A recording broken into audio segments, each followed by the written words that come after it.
Cut चल से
minutes 2 minutes very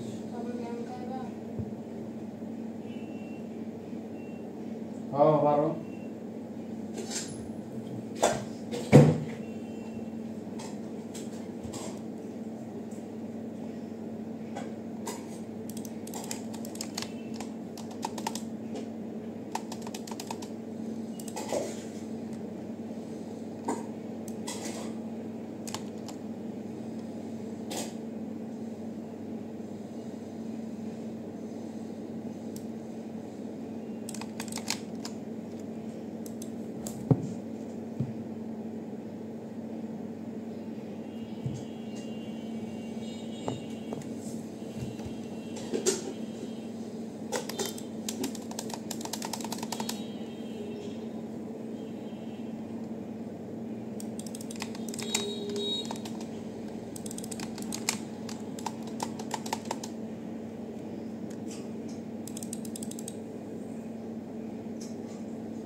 ये बताओ तुम्हें क्या होता है?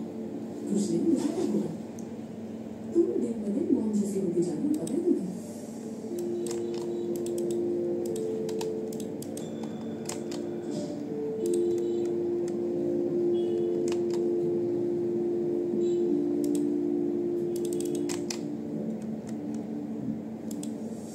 रिबन काटने के बाद रमीज ने तुमसे बाहर चलने के लिए कहा और तुमने इनकार कर दिया।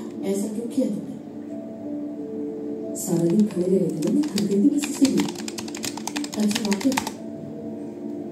हाँ ज़ैनब, इसके अलावा क्या हो सकता है? तुम और किसी फन को मना कर दो, ये बात तो कभी मैं मान ही नहीं सकती। हाँ लेकिन मैं शादीशुदा होने जा रही हूँ, ऐसा करके सोचा मैं संभल जाऊंगी। अगर ऐसा है तो बहुत अच्छी बात है। तुम भी तो काफी उदास लग रही हो, क्या हुआ तुम्हें? कल मेरी डाइवोर्स की हियरिंग है। ओह नो, इतना जल्दी हो रहा है सब कुछ? कर रहे हैं? बस चाहती हूँ सब जल्दी खत्म हो जाए। वकील कर लिया है, केस भी खत्म हो जाएगा। हाँ लेकिन फिर भी तुम्हें नहीं लगता कि तुम बहुत जल्दी कर रहे हो इस मामले में? उसने कहा है वो किसी और से मोहब्बत करता है, इसलिए मैंने भी डाइवोर्स की दरखास्त देने में देर नहीं की। यही तो चाहता था ना वो, तो फिर कर दिया मुझसे मैंने। कभी कभी मुझे तुम पर बहुत हैरानी होती है। क्यों है? लोग स्टक हो जाते हैं, हजार सदमे सह लेते हैं, लेकिन फिर भी अपने महबूब को छोड़ नहीं पाते हैं वो। और तुमने इतनी जल्दी फैसला कर लिया। तुम मेरी मोहब्बत पर सवाल उठा रही हो तो अब भी मैं उमर से मोहब्बत करती हूँ, मगर उसने मुझे इतना दुख दिया कि मेरे लिए सब कुछ वहीं पर खत्म हो गया और अब दोबारा साथ रहने का तो सवाल ही नहीं होता। तो क्या तुम अपनी मोहब्बत दिल में दफन कर दोगे? बिल्कुल। अगर हमें किसी से मोहब्बत है तो जरूरी नहीं वो भी हमसे मोहब्बत करे। तुम्हारी बात ठीक है, लेकिन इंसान चाहता है कि वो जिससे मोहब्बत करे वो भी उससे मोहब्बत करे। हमेशा ऐसा नहीं होता है। काश कि मैंने भी ये बात पहले समझी होती। हाँ लेकिन अगर दूसरा शख्स भी आपसे मोहब्बत करता हो लेकिन कदम उठाने से डरता हो, इस बारे में क्या कहोगे तुम? वो क्यों डरता है? वो नहीं कह सकते। जो शख्स अपने प्यार के लिए खड़ा नहीं हो सकता वो तुम्हें किस तरह से मोहब्बत दे सकता है? आखिर में तो यही बचता है कि मर्दों को इग्नोर ही कर देना चाहिए। अच्छा चलो मान लेते हैं, लेकिन तुमने उस प्यार की वजह से थोड़ी ही देर पहले मुझे पहनी है। कम ऑन, तुम ये सब बातें मत करो मुझसे, मुझे बाहर निकल कर चाहिए। बात सुनो, एजुकेशन शो के बजाय मोहब्बत की डॉक्टर बन जाओ। सच में रेटिंग्स के रिकॉर्ड्स तोड़ोगे तो मैं बता भी दूंगी। ओह मैं मानूंगी मोहब्बत की डॉक्टर। मैं तो खुद अपनी मदद नहीं कर पाती, दूसरों की क्या करूंगी?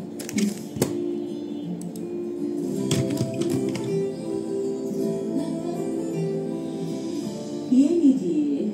शुक्रिया सवेरा, अभी अभी बिल्कुल ताजा बनाया है। बहुत शुक्रिया सवेरा। मजे का लग रहा है। यहाँ खुशबू भी बहुत जबरदस्त है। तो हम इससे कल असल धमाका तो हमारी बात में ही दब गया था। कौन सा धमाका? क्या हुआ है? अब्बू ने नूर को जॉब से निकलवा दिया है। क्या? क्यों? अपनी बेटी को नौकरी से निकलवा दिया? मुझे तो जरा ताज्जुब नहीं हुआ। ऐसे क्यों देख रही हो? तुम समझती हो कि अब्दुल्ला अपनी बेटी को काम करने देगा? वो अलग सोच के होते हैं, घर की औरतों को काम करने की इजाजत नहीं देते। बेचारी नूर फातिमा हमेशा आगे बढ़ना चाहती है, लेकिन सहारा देने के बजाय उसकी फैमिली रुकावट बन जाती है। ज्यादा उम्मीदें नहीं रखनी चाहिए उससे। अफसोस की बात है यार, तुम सबने तो नूर को बिल्कुल लूजर ही समझ रखा है। पता है जब नूर को इस बारे में पता चला तो वो अब्बू के ऑफिस पहुंच गया, वहां जाकर चिल्लाई चीखी और रुमान को लेकर निकल गई। अरे वाह वाह, क्या वो लड़की हमारे सपोर्ट की वजह से बदल गई। उन्होंने बहुत अच्छा किया। हाँ बिल्कुल, यही करना चाहिए उसे। उसकी जिंदगी तो ट्रॉमा में गई है। एलिफ देखो, उसे अकेला मत छोड़ो, सपोर्ट करना उसे। अपने ही बाप के खिलाफ लड़ना बिल्कुल भी आसान नहीं है। बिल्कुल मेरी जान। तुम भी जॉब छोड़ दो। दो बूढ़ों के साथ में गाड़ी में होगा। वो खुद संभालेगा। आखिर जो बड़े हैं जवाब में काम से और यकीनन रोहान तुम्हारे साथ वापस आ गया। हाँ बिल्कुल। तो अब नूर क्या करेगी फिर? यकीनन जॉब तलाश करेगी, यानी इस सब के बाद अपने बाप से तो पैसे ले नहीं सकती। अगर नूर अपने शोहर और खानदान को दरमियान फंस गई है तो आप तो उसका अल्लाह ही। ऐसे तो मत कहें, मैं तो कुछ कह ही नहीं सकती क्योंकि पहले से निकाह के बैठे। मैं भी तुम्हारे साथ चलूंगी आज। अरे वो जॉज मुकदमे की हियरिंग कोई दूर है। मॉम ने ऐसा हाँ किया। अब ऐसे कोई अकेली जाऊंगी, सब खत्म करके आऊंगी आज। बहुत हो गया। कितने बजे हैं? दोपहर में? हाँ। वही जाएगा बस।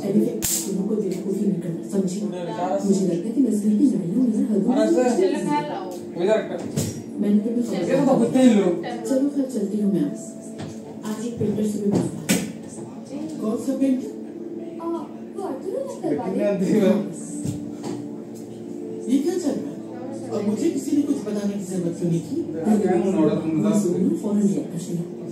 मम्मी मेहर के बाबा एक पेंटर को जानते हैं और वो मुझे बहुत पसंद है। प्रोग्राम में उनसे बात करेंगे। चलिए आप लोग नाश्ता करें। मैं कल का दिन कैसे गुजरा है? हाँ ठीक गुजर गया। क्या लगा क्या कुछ हुआ है? नहीं कुछ हुआ तो नहीं, लेकिन मुझे ये समझ नहीं आया करने क्या गए थे। चलो खैर से हो गया सब। अच्छा मुबारक हो। आज तुम्हारी तलाक की उम्र। बिल्कुल। एक बात मुझे बहुत परेशान कर रही है बेटा, तुमसे बात ही नहीं हो पाई। तुम ये जोया का मामला क्या है? जोया से मेरी मुलाकात दरअसल तलाक के दौरान के दिनों में होती। तलाक का मामला लंबा हो गया तो सारे कुछ चीजें टूट गई। फिर कुछ अर्से पहले जर्मनी के सफर में उससे दोबारा मुलाकात हुई और फिर उस मुलाकात के बाद हमारा प्यार ताजा हो गया। तो तुम्हारा प्यार दोबारा जाग उठा और ज़ैनब से तुम्हारी मोहब्बत खत्म हो गई। ज़ैनब में मेरे दरमियान वैसे भी मसले चल रहे हैं। मुझे तो तुम्हारे दरमियान कोई मसला नहीं लगा। आप बार बार ये सवाल क्यों कर रहे हैं? समझ नहीं पा रहा। यानी जब आपने तलाक की खबर सुनी तो उस वक्त कुछ नहीं पूछा? तुमने ये नहीं बताया था कि इसकी वजह कोई और है। इख्तिलाफात की वजह से तलाक लेना कोई और बात है और किसी और की वजह से शादी खत्म करना कोई और बात। खैर मेरे बाप ऐसे तो मुमकिन है। और कैसे कहूँ? तुम उस औरत को फैमिली डिनर पे लिया, मैं तो हैरान रह गया था। उमर मैं आपके ख्याल में समझता हूँ, बिल्कुल समझता हूँ, लेकिन मैं समझ नहीं पा रहा हूँ। बिल्कुल नहीं समझ पा रहा। जैसे तुम हो वैसे बिल्कुल नहीं लग रहे। उमर मुझे खुल के बताओ तुम्हारे साथ क्या मसला? कुछ नहीं, मेरे साथ कोई मसला नहीं। मेरा मतलब है कि जब एहसास हुआ कि ज़ैनब के साथ ये रिश्ता नहीं चल सकता तो मैं जोया की दोबारा करीब आ गया। यही मसला है। हम दोनों करीब आ गए, बस यही वो और कुछ भी नहीं बोल पाए। चलो मान लेते हैं। और क्या करूँ, अल्लाह बेहतर करे।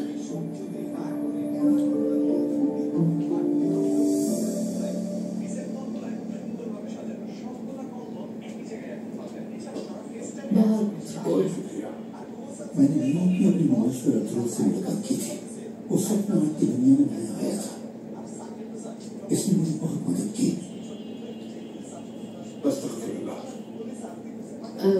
मेरा भी एक स्टूडेंट था जो पेंटिंग में बहुत ही ज्यादा बासलाहियत था। उसने आप ही की एक पेंटिंग मुझे बना के दी थी। मेरी पेंटिंग बना के दी थी? जी बिल्कुल। तो उसने मेरी नकल बना दी। लेकिन कितनी अच्छी बात है। देखिए ना, नौजवान आपके नक्श कदम पे चल रहे हैं। उन्होंने आपके काम को सराहा ताकि उनका आज बेहतर हो सके। वैसे ये कितनी अच्छी बात है ना? नहीं, उसने कोई नकल नहीं बनाई, बल्कि वो पेंटिंग तो मेरे ही अपने घर पर मौजूद है। बस हसरत भरी नजर से उसको देखती और सोचती थी काश कि कभी आपसे मिल सके। अच्छा किया, लेकिन वो असल नहीं है। दरअसल मोहम्मद आसिम भी बहुत वाज़ेह जवाब आदमी है और लड़की को वो अल्फाज बहुत पसंद जो महीनों के जमाने के लगते। अगर कुछ समझे तो उसका नसीब है। ये समझती है, बिल्कुल समझेगी। ज़ैनब साहबा एक प्रिंसिपल क्यों नहीं समझेगी? वैसे आप लोग एक दूसरे को साहिब और साहिबा क्यों कहते हैं? बात समझ नहीं आई। ये बहुत मेहरबान है, मगर मैं जैसा नहीं हूँ। समझ रही हूँ। तुम बहुत अच्छी हो। क्या तुम भी मेरे मिजाज हो? ज़ैनब साहबा माफ कीजिएगा, एक बहुत ही मेहरबान नफीस खातून है। अगर मुझे कोई लड़की मिली तो मैं कसम खाकर कहता हूँ कि छला के ना दूंगा। मैं तुम्हारी मदद से तंग हो चुका हूँ। खैर कसम पर थोड़ा टूट गया, ये अच्छी बात है। तो मोहम्मद आसिफ साहब आप जानते ही होंगे हम यहाँ क्यों आए हैं? असल में हमने अच्छी बात की है। तो बताएं कि क्या है वो अच्छी बात? मैं तालीम के बारे में टीवी शो करती हूँ। वैसे मैं नई हूँ, लेकिन प्रोग्राम अच्छा चल रहा है। शायद इसकी वजह यह है कि तुम खूबसूरत हो। नहीं, ये वाकई इस काम में बहुत अच्छी है, बासलाहियत है। खुदा के वास्ते इनकी बात को भी सुनिए प्लीज। जी मेरे शो में पहली बार कोई मेहमान आएगा। अगर आप हमारे मेहमान बनेंगे तो बहुत खुशी होगी। कभी नहीं। अच्छा वो क्या नौजवानों को आपकी नहीं आपके फन के नशे व फराज के बारे में नहीं सीखना चाहिए? लेकिन सबसे मेरा क्या दिखता है? लेकिन मेहमद साहब बहुत से नौजवान आपको पसंद करते हैं। कितना अच्छा होगा ना अगर आप उनको अपना इल्म बांटेंगे और करेंगे। और ऐसे दौर में जबकि तालीम की इतनी अहमियत है, मेहमद साहब खुदा के वास्ते अपने बेगम मत करते, लोगों को आपसे सीखते हैं। जी हाँ बिल्कुल मेहमद साहब, क्या नौजवानों और बच्चों को आपसे ही सीखना चाहिए।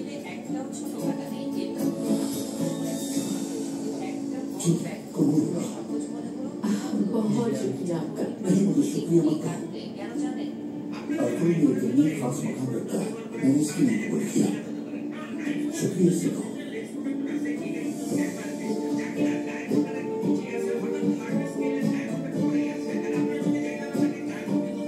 आपकी ये वाली पेंटिंग मैंने पिछले एग्जीबिशन में देखी।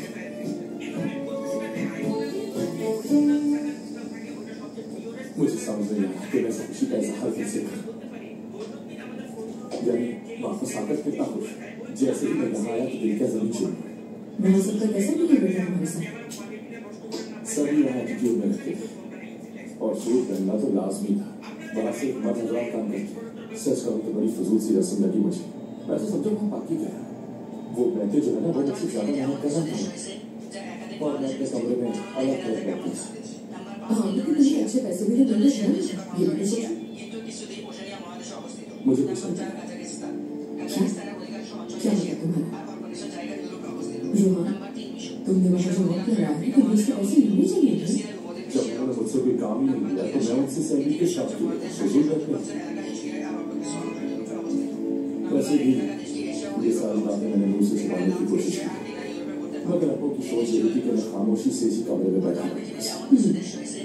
इसीलिए तुम्हें पैसे मिलेंगे। वाह मेरे गरीब खुददार दोस्त का माथे दिखाई। हाँ बिल्कुल ऐसे ही। और वैसे भी अभी टाइम क्या महीना थोड़ी गुजरा, पहले प्यार में कम कमा लूंगा लेकिन खुश रहना चाहता हूँ बस।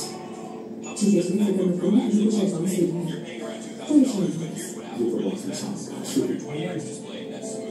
यानी दूसरों की तरह बारिश तो नहीं कर सकती तुमको, मुझे मदद कर सकती हो। अरे यार मुझे इसका कोई समझ चले दिखाई दूँ। मुझे जाना है। काम तो कभी नहीं। हाँ काम तो है लेकिन पर्सनल। तो ठीक है फिर अपना ख्याल रखो। Okay bye. हाँ जी ओके बाय।